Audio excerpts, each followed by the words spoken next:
graduate degree. My graduate degree is in psychology, and I came away from graduate school full of quantitative research methods and experimental design. The other thing that I came away with when I left school is a real need to be a researcher.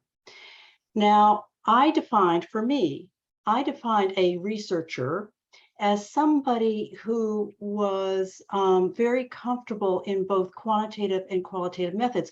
But of course, I knew nothing about qualitative research or qualitative methods coming out of grad school. And this was way back when, where looking for an institution, a school where I could study qualitative methods was just not possible. So my only choice is really to go into the real world. And I very, very purposely interviewed, when I left school, interviewed for jobs, corporate side jobs, where I could learn qualitative research. And lo and behold, of all places, the Los Angeles Times in Los Angeles was looking for another moderator and was looking to train another moderator. And that was my entry into qualitative research. From there, I had other corporate side positions where I conducted both qualitative and quantitative research. I, about 6 or 7 years later, became an independent consultant. I have been doing that for about 40 years.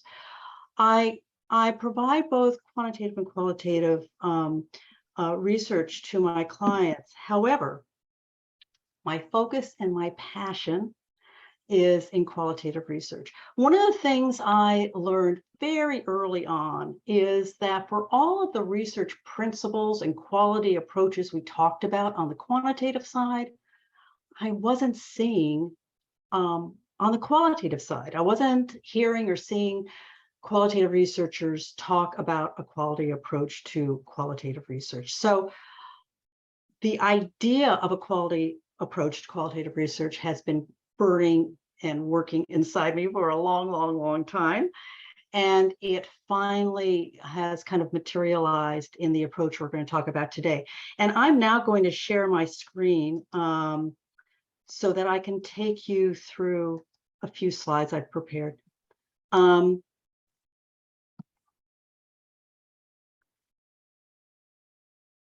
And what we're going to be talking about today is a quality approach to the in-depth interview.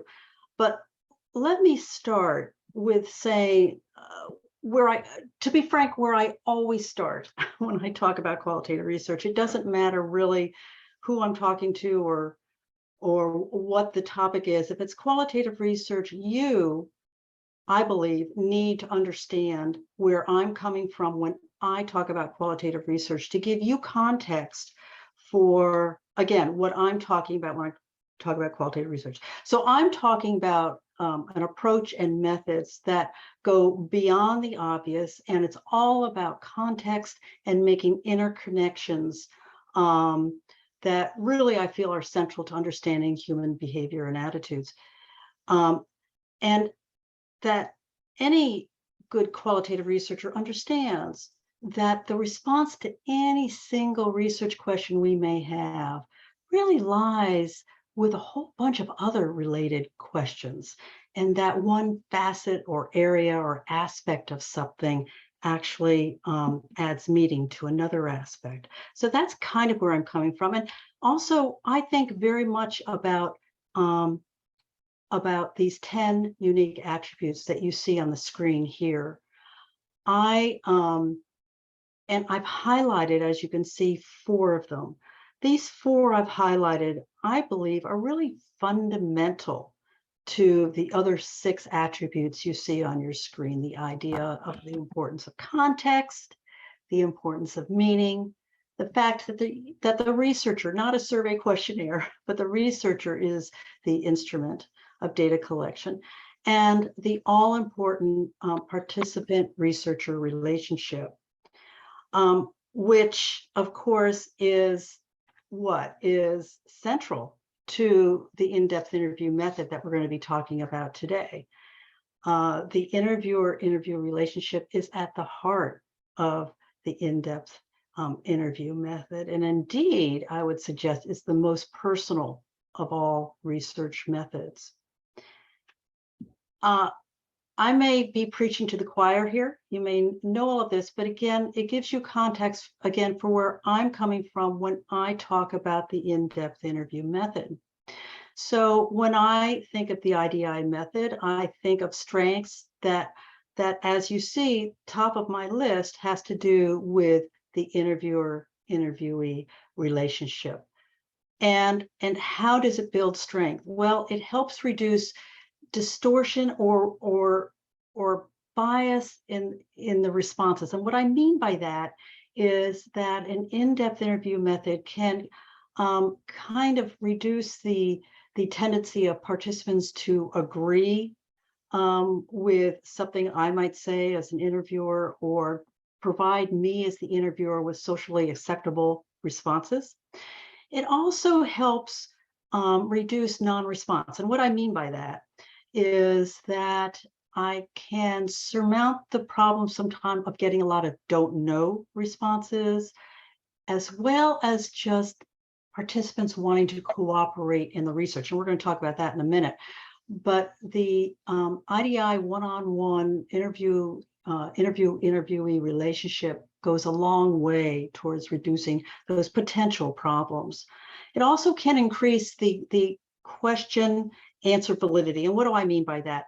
It means that by way of being able to probe and ask a lot of very direct and underlying questions to our participants, that we can get at a lot of clarification as to how the participant is interpreting our questions, and maybe derive from that even alternative interpretations of our questions. So we think we asked a question that meant whatever to us, but by way of, again, I'm calling this question answer validity, we can really get at how the participant is understanding our question. The IDI method is great at getting at complex issues because you can really delve into some things you're not able to do with other methods and get very contextual data, and allow the participant to tell you a story, which has everything to do with why we conduct qualitative research. And it'd be very effective in getting it to hard to reach and vulnerable individuals who are maybe more comfortable in the IDI method than they would in, say, a focus group discussion. Now, there are limitations, and again, at the top of my list as far as the potential limitation of the IDI method is the interviewer-interviewee relationship. And that's because of potential interviewer effects, as well as the social context, such as the power dynamics, which come into play because of the kind of whole social construction process that goes on between an interviewer and a participant or interviewee. And it introduces the possibility of what I would call a one-way dialogue, where the interviewer is kind of ruling the interview over the participant. So there is a dynamic going there that can be a limitation. You have to be very careful about that. And I'll talk a little bit more about that later. And another limitation can also come into play clearly with respect to the interviewer techniques and skills. And I've mentioned bias and inconsistency there, and I will mention that a number of times here today. And what I mean by that, bias, for instance, the interviewer expressing their own views, or inconsistency by way of, let's say, for example, not covering all the relevant, key, important topic areas within the interview guide. So 3 basic types of interviews: in-depth interviews, structured, semi-structured, unstructured. Semi-structured is the most common and popular, and what I am thinking about when I talk about the in-depth interview method today. Okay, so in-depth interview method. How do we bring a quality approach to the in-depth interview method? What I'm going to be talking about today is the total quality framework, which is the approach that we talk about in our book, Applied Qualitative Research Design. The whole idea for this book across all methods, the book is basically a methods book, and one chapter is in-depth interviews.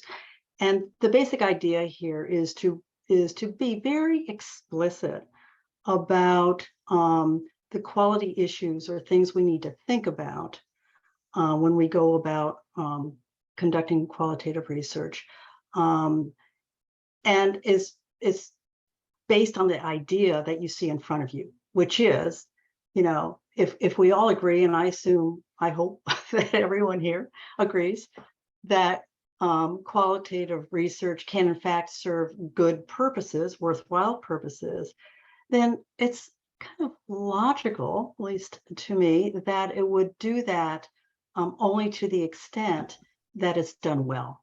And it's as simple as that.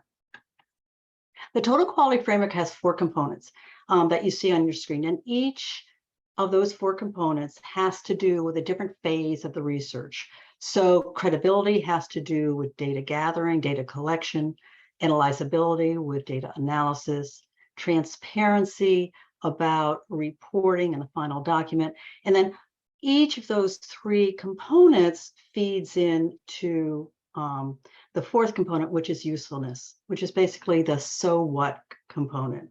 Have we done something that's offering and bringing value in the end? Today, I'm going to focus on, just in the interest of time, I'm going to focus on the credibility component, which has to do with data collection. And there's 2 aspects of credibility. One has to do with scope, and the other has to do with data gathering. Now, scope specifically has to do with such things as coverage, sample design, and non-response. So coverage, as I state here, is how representative are your participants? And what I mean by that is how well do your participants have characteristics in common with the broader population of interest in your research. If you're working for lists, a quality approach, in a quality approach, you ask yourself, how complete and accurate are my lists?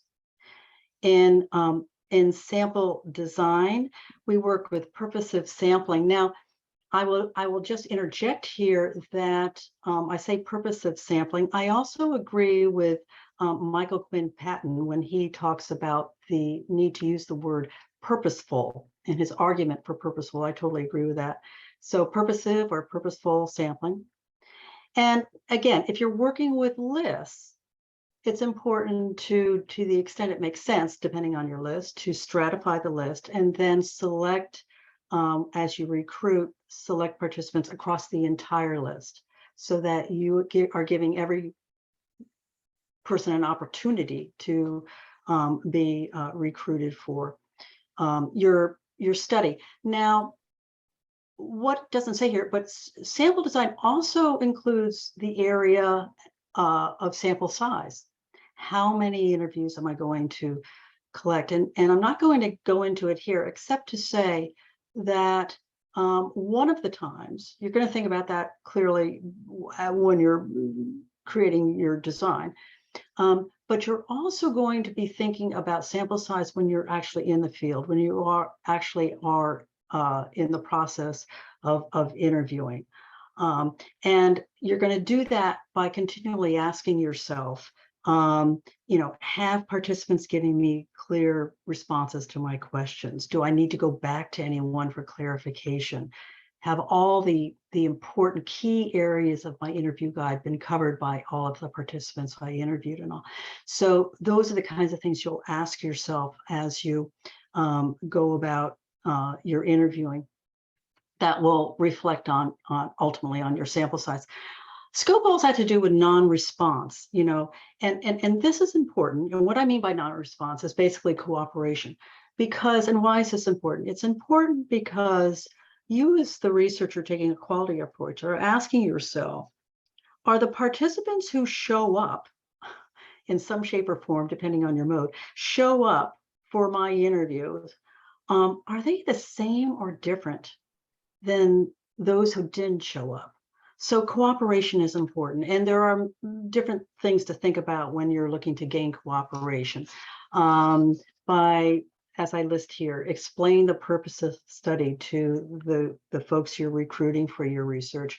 Offering non-material incentives. That means, what is the benefit to the participant, right, to be involved in your study? Material incentive, cash.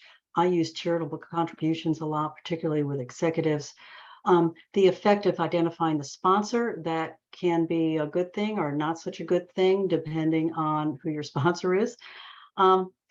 Taking a personalized approach to the advanced communication, I think is very important. Tailoring the recruit for each individual, rather than taking a one-size-fits-all. Flexibility of mode and location, and I've highlighted that item, flexibility of mode and location, because unlike, let's say, focus group discussions, the IDI method is really great for being flexible in the mode, whether it be in person, virtual, text, phone, but also location. I can't tell you how many in-depth interviews I have conducted on the back of pickup trucks or, in other locations, depending on the kind of person I'm interviewing. So it has a lot of flexibility. And to gain cooperation, you also have to use, be careful how you use gatekeepers, such as community leaders and people of that sort, to kind of facilitate and help you recruit participants. Confirmations are important. It's not on the list, but confirmations are very important. So you actually recruited your participants, but now you need to confirm them.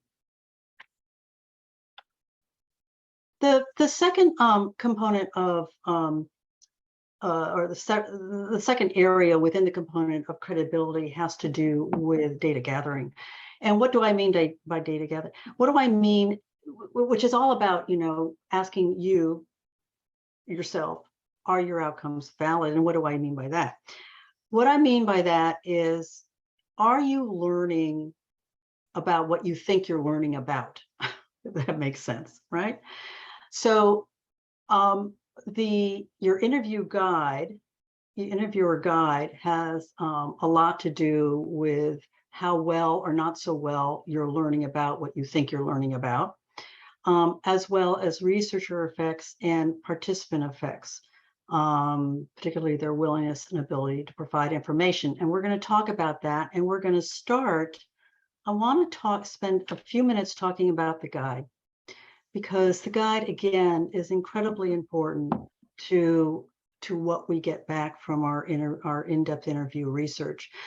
The interview guide, of course, is an outline. It's not a script.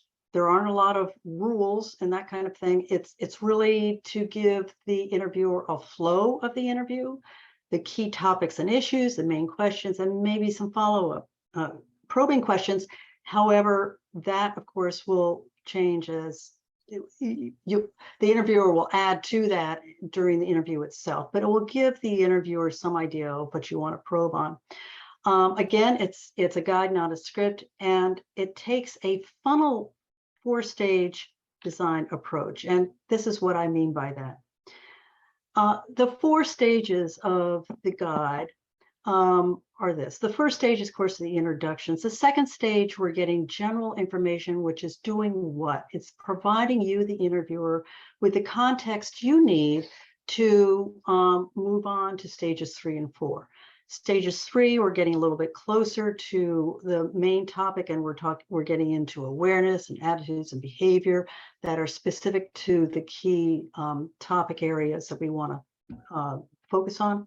And then stage 4 is where we really want to be. Where we're going with all this, right? And that's the attitude specific to the very specific objective and research question. But we really can't do what we want in stage 4 unless we have stages 2 and 3 to provide us with the context and meaning to talk about content and the key issues in stage 4. I'm going to give you a couple of examples very quickly to give you an idea of what I'm talking about. Here's an example from the literature that the focus, the objective was on dietary behaviors among low-income people and specifically the barriers to purchasing and consuming fresh fruits and vegetables. Now, the method was focus group discussions. I grant you that. But first of all, it is not so easy to find an interview guide or the questions that were used in an interview in the literature. And this one had the questions they used, so that was good. And also, I think it serves well to illustrate what I'm getting at when I talk about the funnel approach. So here are the questions basically they asked in their discussions in this research. And this is the order in which they asked them. They began with, why do you eat fruits and vegetables? You know, are you able to prepare and buy the fruits and vegetables you want? What makes it harder? What would make it easier? Where do you shop or buy most often? What's most important in choosing fruits and vegetables? How important is it they're organic? Would you like more options? And what types of programs would help you eat more fruits and vegetables? Okay, well, can anyone guess why, I kind of had a problem with this when I looked at this. The problem, from my perspective, and from a quality approach, is that it wasn't in a funnel design. So I thought to myself, well, how would I restructure this into a more funnel design kind of interview or discussion? What I would do is in stage 2, as you see, I would learn in stage 2 everything I could possibly learn about participants' current dietary preferences. What are they purchasing? What are they consuming? And all that kind of thing. I would learn as much as I can to give me context in stage 2. In stage 3, I would be zeroing in on their lifestyle and other factors that are influencing their preferences and behavior. And then also in stage 8, I'd say, okay, now let's really talk about fruits and vegetables. Now, granted, it may have come up earlier in the discussion and for sure, but to the extent that it hasn't, and to the extent that it hasn't come up in the way I would like them to be talking about it, that's what I'm doing in stage 3. And then stage 4, I'm getting at what I really am there for, what I really want to talk about, which is their interest in increasing purchase and consumption of fruits and vegetables and exploring options for increasing that. So that's one example. I want to just very quickly give you one other example of this approach. And this comes from my own work. This comes from my own research. I conducted, would you believe, 86 in-depth interviews for GuideStar. GuideStar is a leading provider of nonprofit information. And I did this way back when before they linked up with Foundation Center and became Candid. And GuideStar was interested in improving, adjusting maybe their products and services to the users of GuideStar. And GuideStar's nonprofit information. So I went out and I did 86 interviews with a whole variety of user types to get at that question. As you can see from my funnel here, what I did in stage 2 is I just learned everything I could possibly learn about what their needs were and are and will be in the area of nonprofit information. So I learned how, what they were getting in the way of nonprofit information and how they were using it. Also in stage 2, I got at their providers of nonprofit information and learned about that and and how they went about the selection process of providers and that kind of thing. In stage 3, I started focusing on GuideStar. Now, let me tell you that GuideStar is such a widely used provider that they absolutely did come up in discussion in stage 2. So when we got to stage 3, we had probably already talked about GuideStar a little bit, but in stage 3, I really kind of zeroed in on it and said, well, really, let's focus on GuideStar and talk about that and talk about your perception of GuideStar and how they compare to other providers. And then in stage 4, I got to what I really wanted them to talk about, but I couldn't do that again until I'd gone through stages 2 and 3. Now I had all of the context I needed in stage 4 to actually talk about, how can GuideStar improve in the information services they provide you and what would make them a more ideal provider. Okay, so that kind of gives you a couple of examples of the funnel approach to guide development. Now, in addition to providing a good guide, you have to do what? You have to know how to ask questions effectively. Questions can be direct questions and they can be indirect questions. Very briefly, we're going to look at direct questions, like the 3 C's of direct questions. Context questions are questions that give us a picture, again, context or a picture of the participant, and is what, again, you're going to refer back to when you get along in the interview. I've just thrown up there a couple of examples.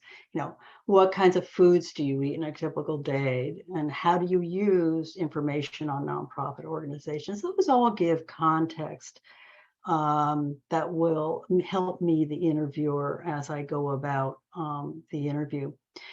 Comparison and contrast questions help me, the interviewer, understand the participants' priorities so that I don't come away from the interview, for instance, thinking that everything is kind of on an equal level for whatever that, the different topic areas and that kind of thing that we talk about in the interview are not on equal level.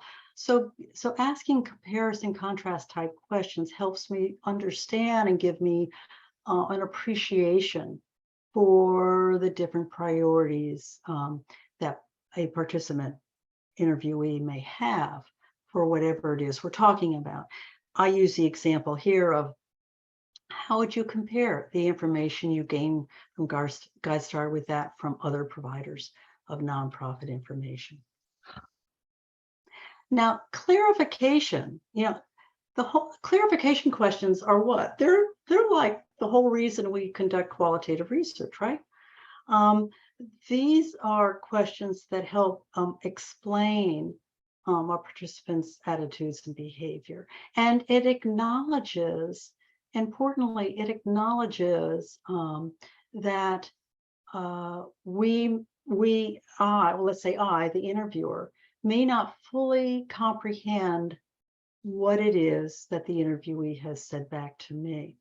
And again, that's the whole reason we conduct qualitative research. So I use the example here, of, you stated that you eat a lot of junk food, but you also prefer fruits and vegetables. Help me understand that comment. And is there something preventing you from eating more fruits and vegetables? So this also speaks to the idea that that we kind of get to later, that the interviewer, the researcher, has to be very cognizant, very aware, attentive to what they're understanding and what they're not understanding from the participant, the interviewee. It speaks to the whole thing of inconsistency too. So for instance, and I'll probably mention this later, but I'll mention it now, that one of the things that I have found that is sometimes difficult for when I train researchers on the in-depth interview method, and we train on conducting interviews. One of the things that I find that is difficult for some people to pick up on, and it's understandable to me, is inconsistency. That is, when a interviewee or participant has said something earlier in the interview that now seems to kind of contradict or not be consistent with what the person is saying now. And rather than letting the interview go on, that is when I will usually do a timeout, maybe, and say, I'll do a timeout and say, hey, wait, clarify for me, help me understand what you just said, because I think it's different than what I thought I heard earlier. Doing that is, again, you need to be the interviewer needs to be very attentive, and it is one of the probably the more difficult things to learn. Okay, let me just spend just a tiny minute on the why question, and that's because a direct question is a why question, and we all use why questions, and actually, lots and lots of people, when they say, well, why do we even do qualitative research? They say, well, so we can ask why, so we can find the why of something. I'm kind of here to tell you that I use the why question. Everybody uses the why question, but there are at least 4 reasons why you might just want to just give it a second thought the next time you write in a why question. As I say here, one of the concerns, the potential concern, is that you're evoking rationality when you ask a why question. You're asking participants to justify themselves, justify what they just said to you. And makes them kind of in their head go seek something that makes sense, and that the interviewer will perceive as being more rational. Well, in the process of doing that, they've done what? We've kind of stifled now the conversation, the researcher participant conversation, while the participant is searching for a rational response that's going to make sense and to the interviewer. Potentially, the why question can also cloud meaning. And I use the example here of, if you ask somebody, why do you say you're happy? Well, that's pretty difficult and confusing to respond to. But if I ask you, what are the things going on in your life that make you happy? So, okay, well, I can respond to that. I can think of some things. The why question may also be asking a different question than you thought you were asking. And I use the example here of, why do you smoke tobacco? Well, that's a different question. And maybe not the question you really want to ask, because maybe the question you really want to ask is, what are the benefits you derive from smoking tobacco? So those are 4 ways. And instead of the why question, we can ask, in what way, how so, tell me more about that, tell me a story, that kind of thing. I'm going to just take you through a very quick little illustration. Let's say that I'm conducting interviews with parents of young children about nutrition. A lot of talk about nutrition today. I'm not sure why, but anyway. And so when I'm asking about their shopping and preparation of food for their kids, and a participant says to me, well, I buy only nutritious foods for my kids. And I say, why? Well, why is that? Participant says, well, because it's good for them. And I ask, well, why is that important? And the person says, well, so they will grow up to be big and strong. A nice, sensible, rational response, right?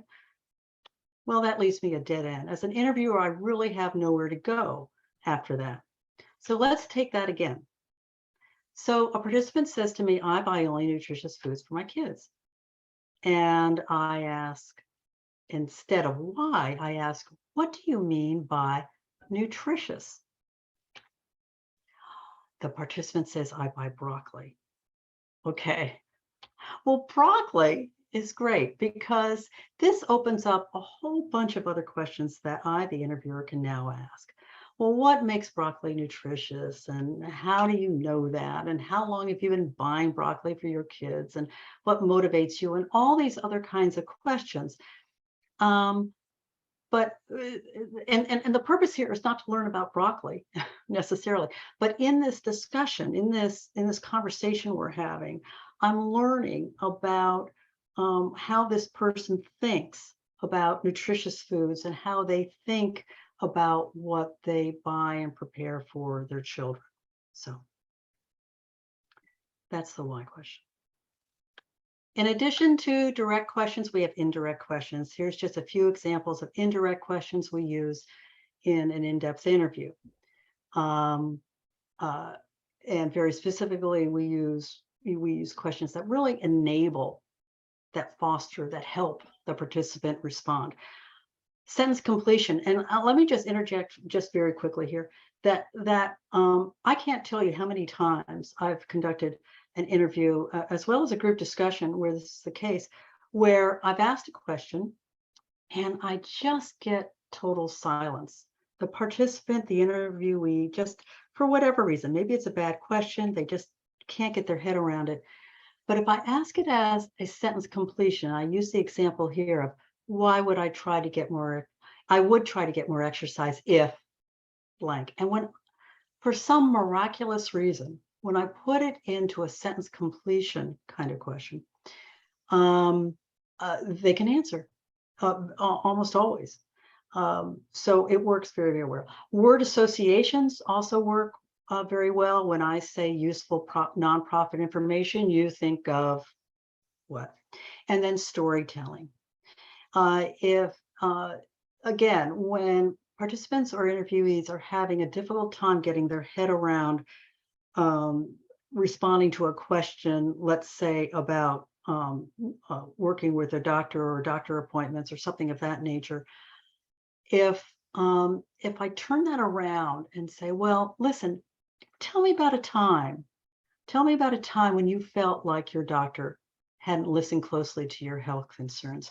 And once again, that kind of technique works extremely well in helping interviewees really think about the question and think about their own life in relationship to the question and respond. Now, the interview guide and how we ask questions potentially brings up a source of weakness having to do with validity that we talked about earlier. And one is bias. And what I mean by that in here is the potential for interviewers to negatively impact the credibility of an interview by losing their objectivity, such as interjecting their own opinion, losing track of the conversation, not identifying inconsistencies, and I already talked about that, and even potentially their physical appearance in the face-to-face mode. A reflexive journal can be very, very effective in helping an interviewer identify ways they may have brought some bias or skewed or distorted the interview in some way. And here's just an example of what a reflexive journal might look like, or the kinds of questions that would be in the journal to respond to. And I highlighted just a few for discussion, or so that you could just see what's here. So for instance, the interviewer would go to the journal and think about, what do I think I know from these participants, and how do I think I know it, and what assumptions did I make, and how did my personal values and beliefs impact or shape the questions I asked. So these are all great questions to help the interviewer, the researcher, really reflect and think about, again, how think about the quality of the interviews in terms of any potential interviewer bias. Inconsistency is something I've already talked about, and as I've stated, I'm stating here again, that inconsistency can come from not covering the guide fully, for not and this is critical, but for not maintaining a consistency in how you define or use terminology in your interviews. So if, for instance, the focus of your interview is to talk about a new program, let's say, and it's only in conceptual phase right now, doesn't really exist, but we have an idea, of what this program, what we want it to be, and we formed a statement, and we want feedback on this possible program.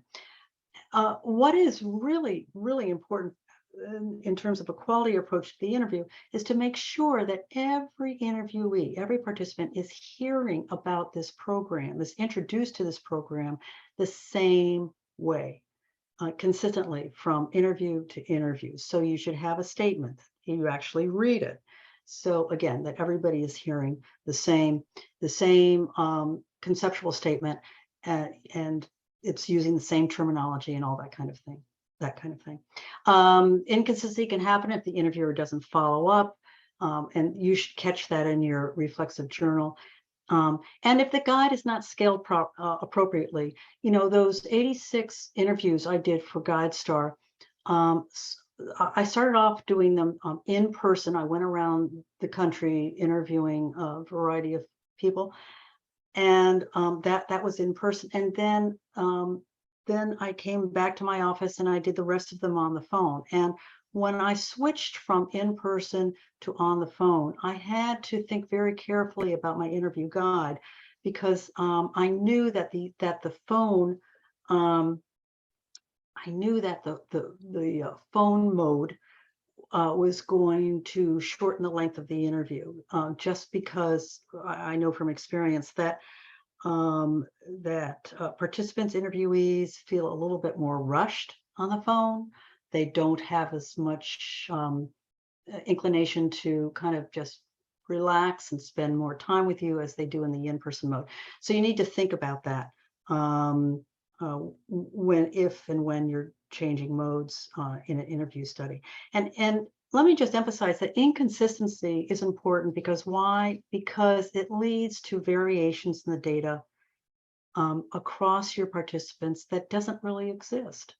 So, for instance, going back to reading definitions of a concept, if I didn't do that and I introduced the concept a little bit differently, maybe using slightly different words from interviewee to interviewee, the data and what I would get back and what I would ultimately be analyzing would not really be a true reflection of what I would be seeing. For instance, what I just said, I'd be seeing differences maybe in how interviewees reacted to that concept that doesn't really exist, because I kept changing the way I introduced it. Okay, so interpersonal skills to help mitigate this bias and inconsistency I just mentioned to you. Another important area are the interviewer's interpersonal skills. I highlight two here: building rapport and staying focused on objectives. Building rapport, why is that important? Well, because rapport is all about building a trusting relationship.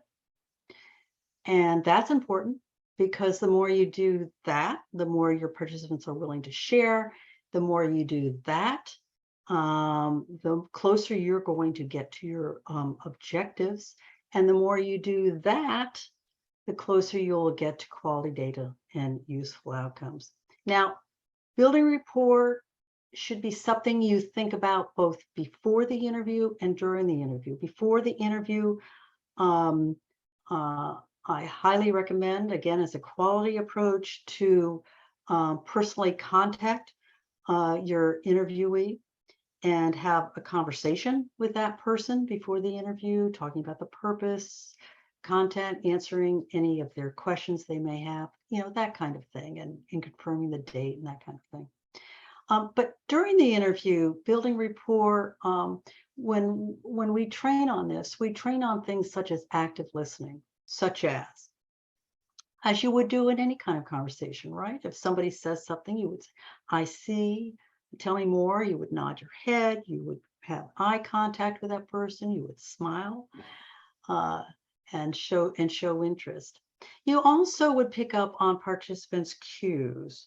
Again, any inconsistencies in words and phrases, and we've talked a little bit about that.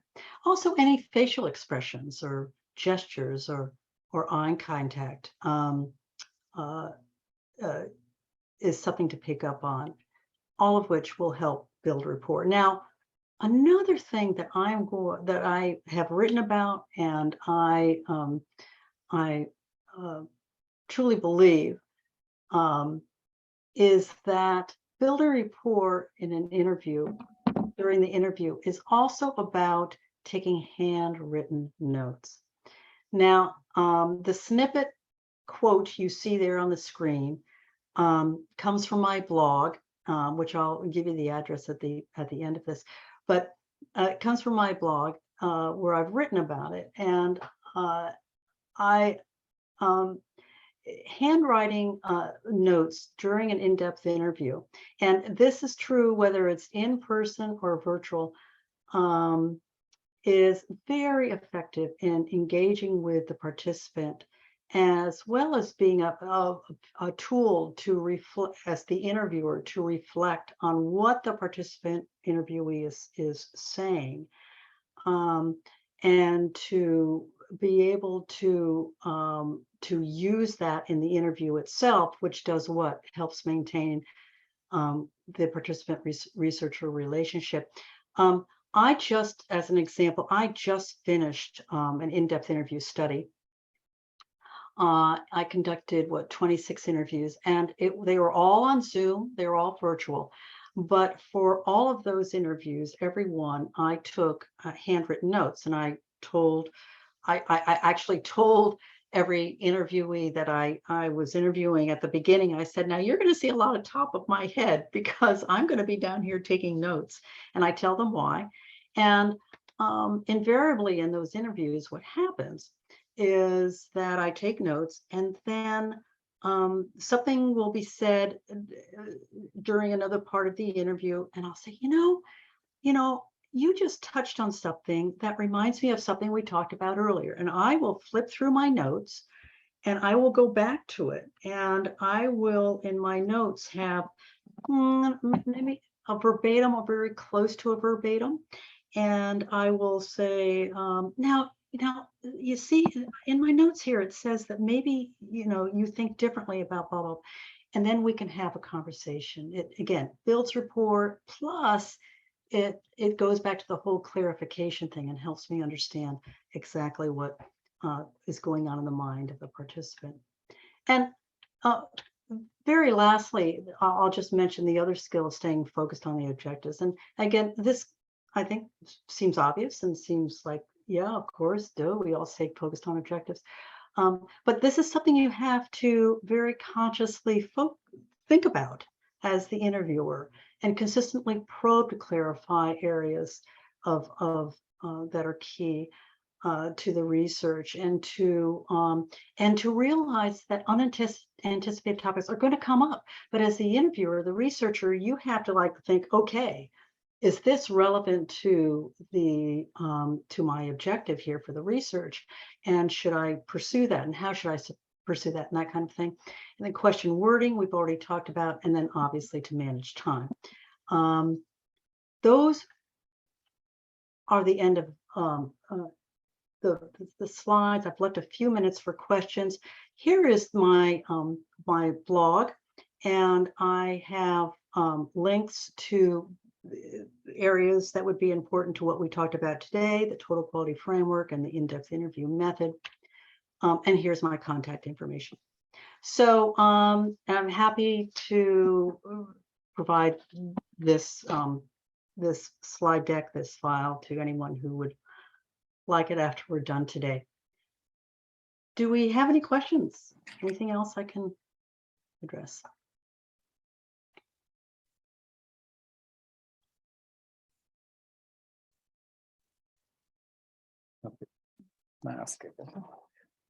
Yeah, hello. Hello. Yeah, please, thank you so much for this wonderful presentation.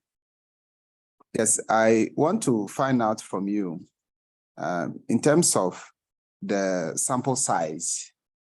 You did not put any figure to it, but you were saying that when the participants are able to answer your questions, that is when maybe you stop. Can you clarify it?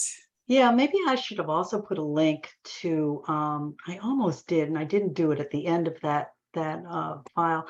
I've written about sample size on my blog. One of the ones I wrote last year, I guess, is about saturation and sample size. Saturation being the idea, oh, I'm just going to go out and I'm going to conduct interviews until I think I'm hearing the same old thing, and then I'm going to stop.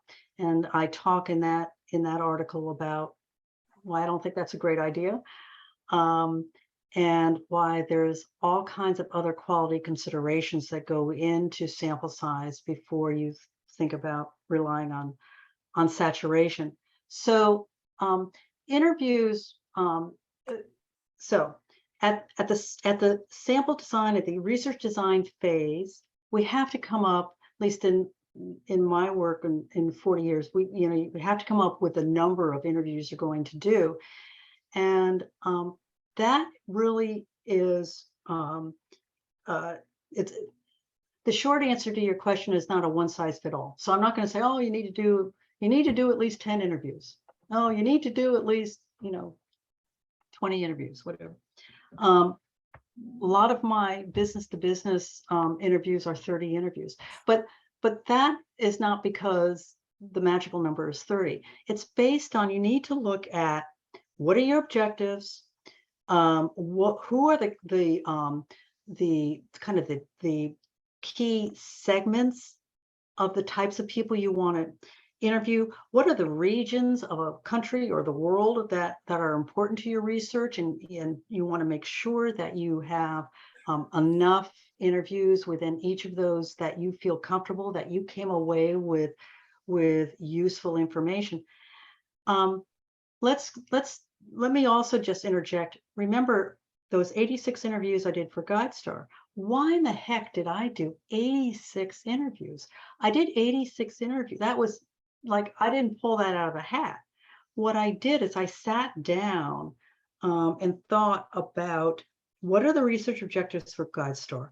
Okay, well, they want to learn across all their users about what they're doing right, what they're not doing so right, and their reactions to some new ideas. And they have so many different pockets of users, types of people, types of organizations and groups that are using their nonprofit information, that I needed to have enough within each of those pockets or segments that I felt like that I could come back to GuideStar at the end of the day and say, okay, so your charities, what I learned from the charities is blah, blah, blah. And what I learned from, corporate funding is blah, blah, blah. So each individual study, of course, is always different. You need to sit down. Again, what am I trying to learn? How extensive is it I'm trying to learn? What does my population look like? How segmented is it, including geography? And go from there. Does that make sense? Sure. Yes, please. Great. I see there's been a couple of questions entered into the chat. Right. What are they? I can read them off for you here. So it looks like first one from Mike, which says, can you tell us more about how these fit, particularly in a TQF approach in contrast to other approaches? Are there interview practices that are appropriate to some approaches but don't fit with TQF? And again, that's with Mike. And if I missed something, Mike, please come off mute and yeah, I'm looking at it now. Yeah, it says this sound like good practice. Can you tell us more about how these fit, particularly TQF approach in contrast to other approaches? These are there interview practices that are appropriate to some approaches but don't fit with TQF? Okay, well, there's a lot there, and I know we don't have a lot of time. would just say that I will send you or to somebody an article that I've written about quality approaches to qualitative research, which obviously includes in-depth interviews, where that would, I think, help address Mike's question. Are there interview practices that are appropriate to some and not to the TQF? Yes, I would say there probably are. So action research might fit into that category. Again, it may be different for different situations, but action research may fit into that. Researchers that are particularly you know, something like photo voice and the use of photo voice. That is an approach that doesn't fit perfectly. What's perfect, right? Doesn't fit perfectly into a TQF approach. And so, and there are some others. Again, I can send to somebody, I'm not sure who, Right. the link to an article where I talk about quality approaches, TQF, but other quality approaches to qualitative research. There's another question from Susan, question regarding the relationship between interviewer and interviewee. Do you recommend trying to engage and train practitioner partners for that?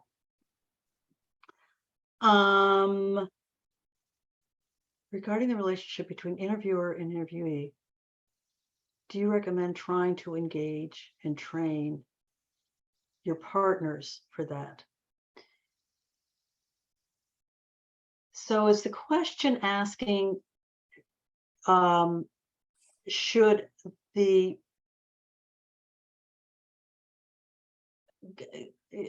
could you help me with that question, Susan?